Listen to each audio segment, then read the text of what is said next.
Questo di settembre è un appuntamento ormai fisso per i nostri soci che dopo la pausa estiva desiderano mostrare le proprie opere e confrontarsi con gli altri.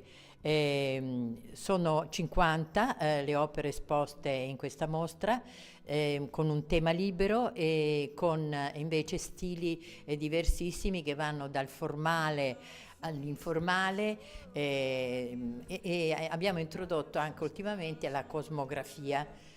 La mostra si conclude il 1° di ottobre, è visitabile nei giorni di venerdì, sabato e domenica dalle 16 alle 18:30, e quindi invitiamo tutti a parteciparvi.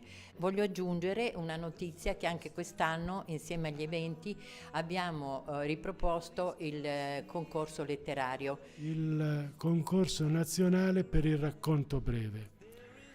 È doveroso ricordare che, ed è una menzione d'onore fare, alla organizzatrice e la responsabile della cultura della canonica, la dottoressa Miriam Giustizieri. Se per qualsiasi informazione potete rivolgervi alla segreteria